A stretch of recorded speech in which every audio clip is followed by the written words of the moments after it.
Ô Nath, o Piquitito, ele fala e aborda essa questão do Marlon e ele tem razão, porque não é colocar o Marlon como só o culpado, mas vimos no primeiro tempo também alguns erros, né? Matheus Pereira e Robert ali não se entendendo. Aí no segundo tempo, quando tem expulsão... O Verón perdeu uma chance também que o Matheus deixou na cara do gol. Verón perdeu uma chance, muito bem lembrado pelo Piquitito. No segundo tempo, quando o Marlon ele é expulso, o jogo não estava muito bem pro Cruzeiro, não estava legal. E você, na hora de votar, você faz a menção ao Rogério, que enxergou bem as alterações e ele tinha banco. O Seabra não tem o banco que o Rogério também tem. Mas as opções do Rogério foram muito melhores do que a do Seabra. As alterações deram certo, o que o fez o Seabra não deu. Esse ponto é importante, que o Rogério Ceni tem muito mais qualidade no banco de reservas para mudar a história do jogo, e isso é inegável. A tendência é que quando os reforços do Cruzeiro estiverem em campo, muitos desses que hoje são titulares serão opções no banco, então você vai ter um banco mais robusto. Mas não é só isso, tá? Não é só a questão da qualidade. Para mim, hoje, o Seabra demora também a mexer no time. Eu acho que existem alguns pontos que são cruciais, que desencadeiam essa derrota doída, como foi, sofrendo 4 gols, essa goleada por 4-1. E aí eu explicava elas ainda no radinho. E dá para acrescentar ao que eu falei, as falhas do setor ofensivo. O Verón teve chance, não matou o jogo. O Matheus Pereira teve chance de colocar o Robert na cara do gol 2 vezes e preferiu resolver sozinho. Muito individualista hoje o Matheus Pereira no primeiro tempo. Depois o Robert quis retribuir a gentileza, entre aspas. Teve a bola e não percebeu, não quis dar a bola para o Matheus Pereira, que também entrava livre dentro da área. Então, os erros no setor ofensivo, no momento em que o Bahia estava nas cordas e o Cruzeiro estava melhor no jogo, também são determinantes, tanto quanto os erros defensivos que apareceram no segundo tempo, de um Cruzeiro que falha muito na marcação. O Arthur Gomes, para jogar como um ala, tendo a linha de 3 zagueiros, não deu certo. O lado direito do Cruzeiro acabou virando uma avenida, né? Ou melhor, o lado esquerdo do Cruzeiro acabou virando uma avenida depois da expulsão do Marlon, e o Ademir entrou muito bem por ali, mérito do Rogério Ceni, que enxergou o espaço, e o Ademir é esse atleta, né? O Ademir, para correr descansado no segundo tempo com o time, contra um time que tem um a menos, é o cenário ideal. E aí o Rogério Ceni percebe isso. Então teve erros ofensivos, tivemos erros defensivos de falha de marcação, mas também tem erro, para além do Marlon, que para mim é o maior deles, erro do Seabra, que demora muito a mexer no time. E aí a gente precisa dizer, o Cruzeiro foi entregando o jogo aos poucos. Começa a entregar o jogo quando abre mão muito cedo, Pansieri, da sua estratégia de pressionar lá em cima. Cruzeiro faz 1-0, né, que foi o início do primeiro tempo. Mas aí você pensa assim, tudo bem, é difícil também pressionar lá em cima o tempo todo. Abaixa um pouquinho a linha, chama um pouquinho o adversário e tem o espaço. Mas quando tem o espaço, tem que matar o jogo. O Cruzeiro não fez isso. E aí foi chamando o Bahia para dentro da sua área, e aí vem o cruzamento que origina o primeiro gol do Bahia, o gol do Tassiano. E aí entra um personagem importante, Ramiro. Por que o Ramiro fica tanto tempo vestindo a camisa titular do Cruzeiro? Ele erra no primeiro gol, ele não marca, ele dá as costas pro lance. O Cruzeiro volta mal no segundo tempo, perdendo muitas bolas, o Ramiro não conseguindo marcar e o Seabra não o tira do jogo. Tendo Barreal no banco de reservas, tendo Japa no banco de reservas. Por que eles não puderam ter uma oportunidade quando o jogo ainda estava 1-1? Talvez a expulsão do Marlon nem acontecesse. Então, para mim, o Seabra hoje demorou a mexer no time, deixou o Ramiro muito tempo que não estava contribuindo com quase nada. O Lucas Silva também, assim, tem uma história muito bonita no Cruzeiro, mas se seguir nesse ritmo aí, vai ser banco quando o Matheus Henrique chegar. Porque não tem se justificado. Você acha, Nath, que há uma dificuldade? 6h26, lembrando que a gente está ao vivo aqui no YouTube da Itatiaia. Eu tô com a Nath Fiuza, tô com o Piquitito, tô com o Rubinho também se posicionando para entrevista coletiva. Você acha? Oi, Rubinho, diga.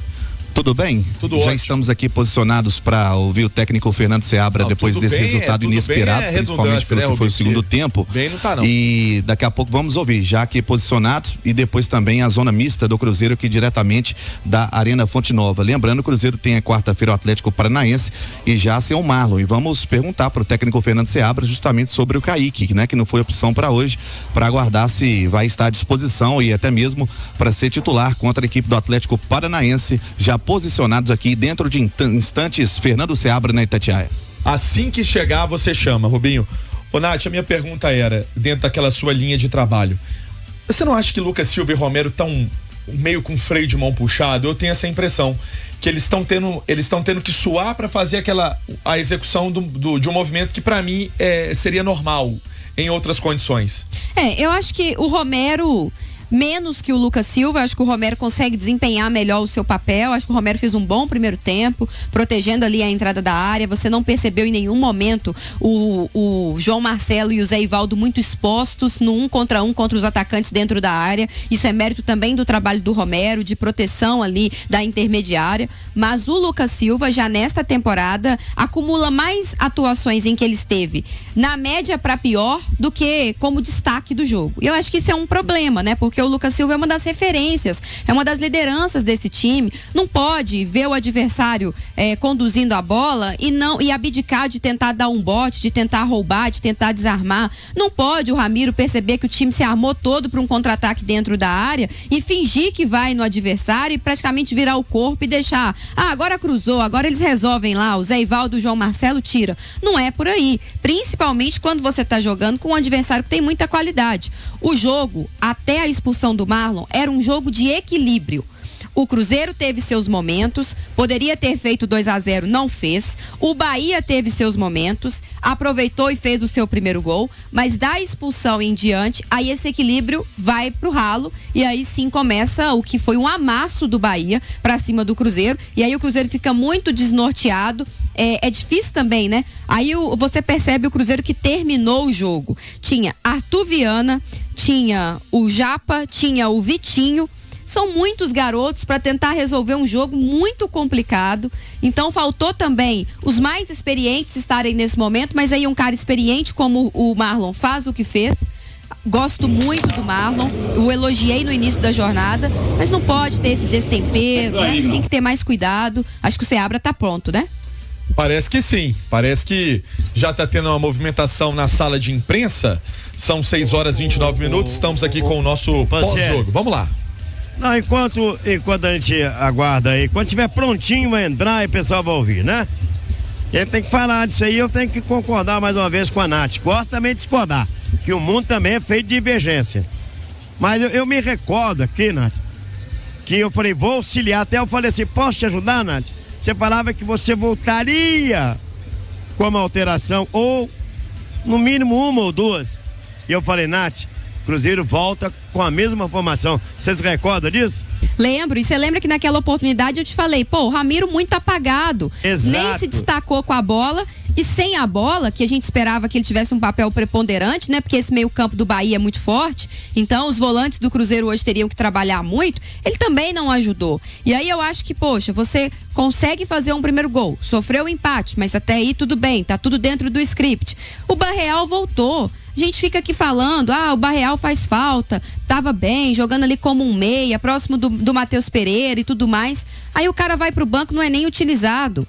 Pode ser que o Seabra tenha achado precipitado já voltar com ele no intervalo, não aguentaria 45, 50 minutos, mas para mim demora a mexer, insiste com algumas peças que não estão funcionando. Eu acho que o Cruzeiro, o Seabra arrumou uma boa solução de colocar mais meio-campistas e 2 atacantes como pontas para jogar sem centroavante no período que não tem nem Rafa Silva nem Dineno. A estratégia, a ideia eu concordo. Eu acho que é boa, é o que eu faria. A ideia é boa. A ideia é boa, mas tem que escolher bem as peças. A execução não tá legal. Então, se tem o Barreal, o meio-campo não pode ter Ramiro e Lucas Silva.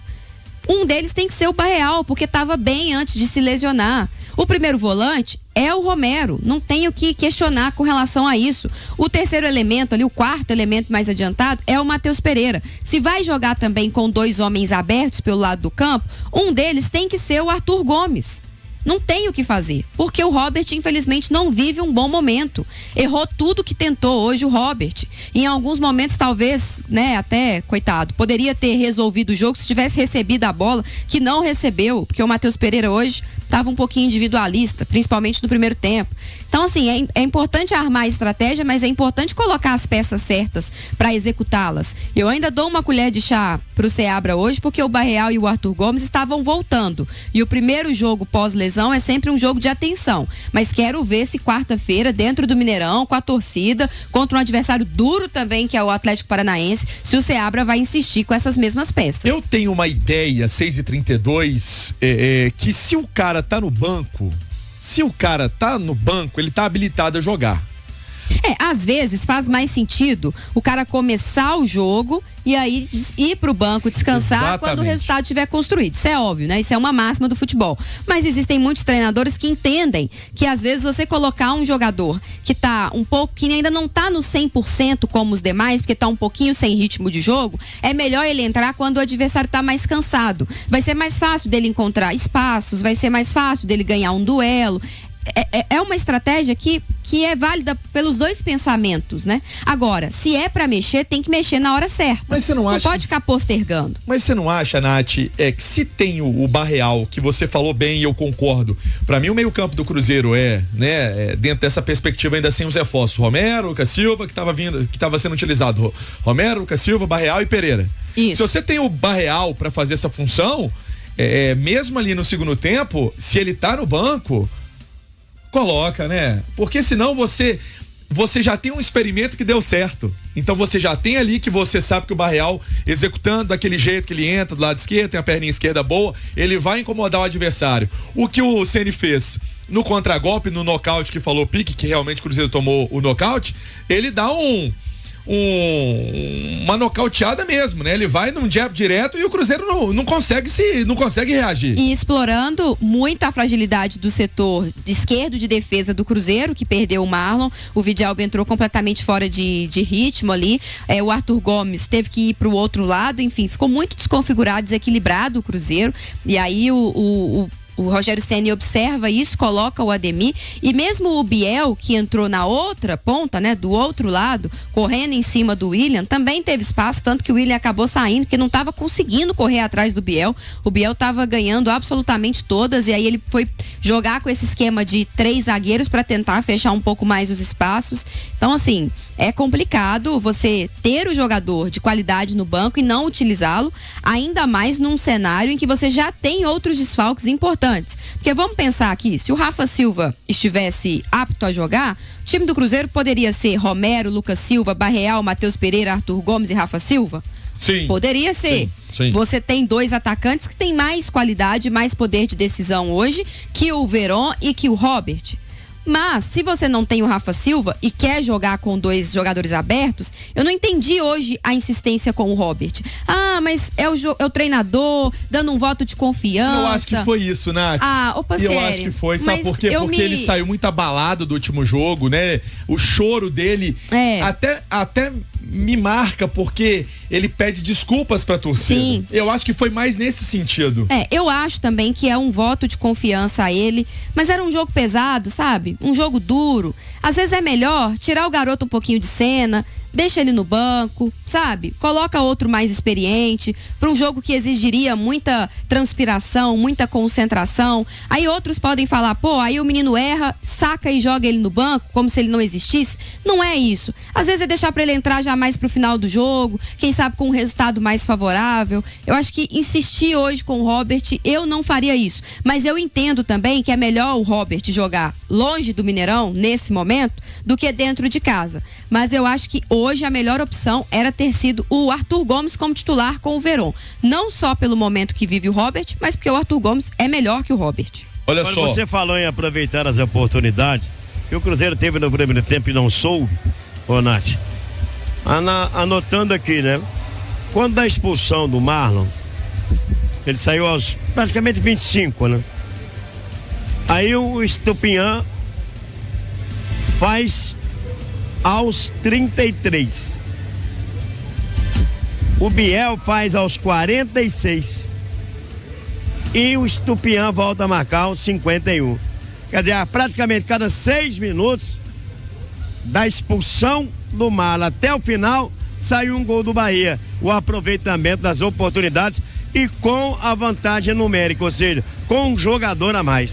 Pique, antes de chamar o Rubinho na sala de entrevista coletiva, a sua percepção no estádio é uma, né? Hoje eu acho importante. Você achou que o Arthur Viana, que é um garoto, ele entrou tranquilo ou nervoso por conta de um jogo desse tamanho?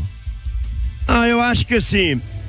Ele entrou como ele entrou lá no Rio de Janeiro, lutando, brigando, mas é o segundo jogo dele apenas entrando com a bola rolando. Eu não me recordo aqui, eu não tenho um minuto que ele entrou.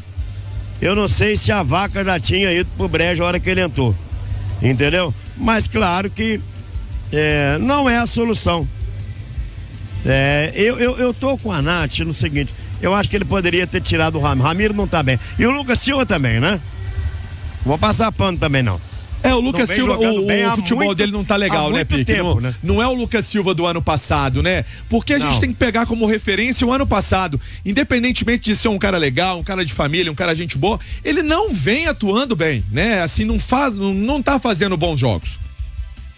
Sim. Agora, essa coisa de ser bom também, eu procuro ser bom, meu filho tem que ser bom, você tem que ser bom. A gente tá falando do profissional aqui. Exato. Não é verdade? Entendeu? Mas é isso. Ô Pique, uma percepção minha também que eu quero pegar com você no campo e te perguntar, 6h38, nós estamos aqui no nosso pós-jogo e são várias as manifestações, tá aqui o César Gomes falando que a análise da Nath foi muito legal. No Tatiá Esporte aí tem um menino que me ama, viu? Ele tá achando que eu sou mais culpado que o Marlon. Olha só, o Fábio Antônio de Andrade mandando um recadinho também, o Elcio Márcio, tem o Lúcio Patrício, muita gente mandando aqui um recado. O Maurílio Lino colocando também que a culpa foi do Marlon, do Matheus Pereira, enfim, são várias participações, a gente agradece também. Bem lembrado, hein? Matheus hoje não foi bem, foi egoísta. É o que eu ia te perguntar. Eu queria chegar nessa. Eu queria deixar. Muito egoísta. Porque a Nath fez aqui a ressalva dela. E eu queria também ver o seu contraponto. Você não acha que o Matheus Pereira tem hora? Me pareceu que ele quis resolver sozinho. E aí tem a coletividade, Pique? Claro. O primeiro lance, a primeira chance dele, logo após até o gol. O gol foi confirmado, acho que 1 minuto a 2 à frente, ele ficou cara a cara, o Robert passando. Ele poderia entrar dentro da grande área ou fazer o passe pro Robert. Eu acho que aí é uma tomada de decisão errada e egoísta. Foi egoísta. Não foi bem hoje. E além disso, nessa tomada de decisão, acaba que o fluxo todo ofensivo do jogo, Nath, é dele. Isso é independentemente de qualquer situação, é o cara que faz o diferente, é o cara que dá o passe diferente. Eu falava até no lance daquele do Veron, se eu não estiver equivocado, que ele põe o Veron na frente, ou o Robert, não sei se foi o Verón, foi o lance do Verón. Matheus Pereira. Que ele põe o Matheus Pereira, ele dá um tapa e ele sai na frente, né, na cara do gol. É o cara que faz o diferente. Então, você não pode pensar no Matheus Pereira no feijão com arroz. Tem que pensar no arroz, feijão, o bife, a batata frita, a saladinha bem feita. Deu até fome. Porque é o que faz o diferente, né? E o jogo são dois times se enfrentando, é um combate. E como a Nath falou e a gente conhece, hoje a equipe do Bahia com os investimentos tem um time melhor. Com jogadores decisivos. Aí entra o Everton Ribeiro, ele decide. A entrada do Ademir, que já foi na reta final. Fumacinha entrou em fumação. Piquetito.